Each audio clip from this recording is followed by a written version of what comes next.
هذه الفوائد التي تحصل من غنى القلب أن الله يجمع له شمله ويفرج همه. Apporté par l'imam Tirmidhi et authentifié par le grand cheikh Nasiruddin Al-Albani rahmatullahi ta'ala alayhi, là où le prophète alayhi salatu wassalam nous dit: Man kanat al-akhiratu hammahu, man kanat al-akhiratu hammahu, ja'ala Allahu ghinahu fi qalbihi wa jama'a lahu shamlah wa atathu ad-dunya wa hiya raghimah. Allahu akbar. Écoutez bien cette parole du prophète alayhi salatu wassalam. Il nous dit ici: celui qui fait de l'au-delà son objectif, yani celui qui ne vise que l'au-delà, son but est d'être parmi les gagnants le dernier jour. Son but premier dans tout, c'est quoi? C'est l'au-delà. Naam. Qu'est-ce qu'Allah fera? Le prophète dit: Ja'ala Allahu ghinahu fi qalbi. Allah placera sa richesse dans son cœur. Yani, Allah lui accordera la suffisance. Il se contente de ce qu'il a. Voyez-vous, il se contente de ce qu'il a, de sa part de dunya. Il est satisfait de cela. Il n'envie pas quelqu'un. Ce qu'il a, n'est-ce pas, le suffit. Ce qu'il a, le suffit. Voyez-vous, il ne se préoccupe pas de dunya. Son but, c'est quoi? C'est l'au-delà. Son but, c'est quoi? C'est l'au-delà. Donc, il n'envie pas les adeptes de dunya et leur richesse et leurs biens.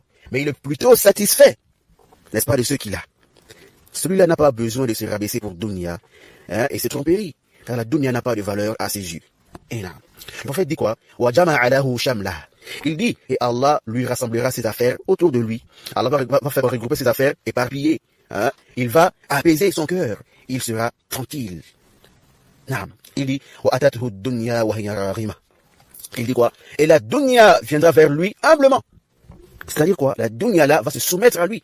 Elle va le suivre. Il n'aura même pas besoin, n'est-ce pas, de faire beaucoup d'efforts, ou de se rabaisser, de se torturer. Elle lui parviendra facilement, tranquillement et noblement. Même si lui, il ne la visait pas. Même s'il ne la calculait pas. Lui, il se détourne des dunya, mais Allah fait en sorte que la dunya là vienne derrière lui.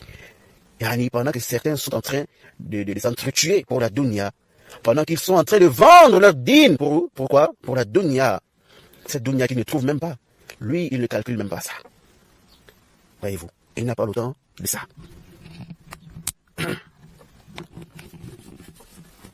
Alors, Allah va laisser ceux-là, il les laisse dans leur course aux richesses.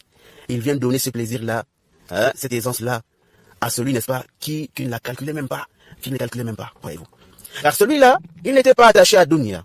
Il remercie Allah Jalla wa Ala pour ce qu'il trouve comme bien. Voyez-vous. Et s'il ne trouve pas quelque chose de dunya, il ne s'attriste pas. Il sait que, n'est-ce pas, cette chose-là, n'est-ce pas, n'était pas destinée pour lui. Il ne met pas son cœur sur l'amour de dunya ou sur les choses mondaines. Voyez-vous.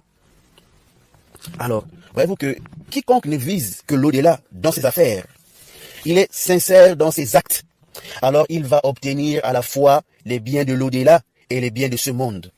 Comme a dit As-Sindi rahimahullah ta'ala dans son Hashia, sur le Sunan d'Ibn Majah rahimahullah, il dit quoi? Ce qui a été destiné au serviteur comme subsistance lui viendra inévitablement.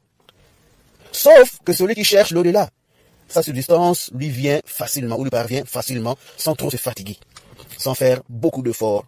Alors que celui qui cherche la dunya, sa subsistance lui viendra après qu'il ait fourni beaucoup d'efforts, voyez-vous. Bah, nous disons même, après qu'il ait emprunté des mauvais chemins, en pensant qu'il aura beaucoup de biens, il va utiliser la tromperie. Comme ceux-là qui font croire aux gens qu'ils recherchent la science sincèrement à cause d'Allah, alors que c'est la dunya qu'ils visent. Comme ceux aussi qui ont eu des faux diplômes. Ils ont fait des faux diplômes pour tromper les gens. Ils ont fait des faux diplômes pour faire quoi? Pour acquérir un poste ou pour pouvoir, n'est-ce pas, avoir un poste et se faire fortune.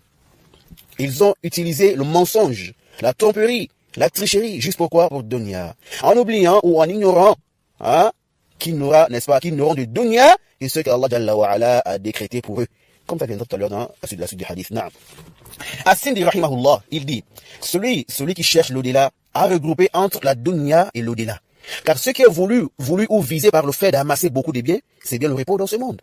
Yani avoir la tranquillité, vivre paisiblement. Non. Il dit, celui qui cherche l'au-delà, l'a bel et bien obtenu.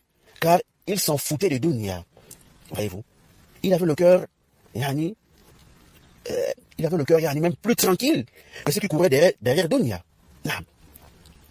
Lui s'en foutait de ça. S'il a eu, alhamdulillah, n'a pas eu, alhamdulillah. Voyez-vous. Mais pas que non, je dois la voir coûte que coûte. Voyez. Non. Il dit, tandis que celui qui cherche la dunya aura perdu la dunya et l'au-delà. Car dans la dunya, il ne s'est pas reposé. Toujours en train de courir derrière dunya. Il est partout où on parle d'argent.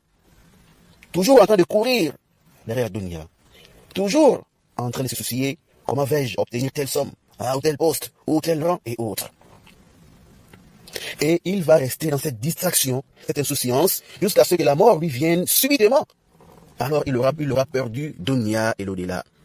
Voyez-vous. Même s'il a obtenu des biens dans ce monde, mais quel est le profit des biens éphémères?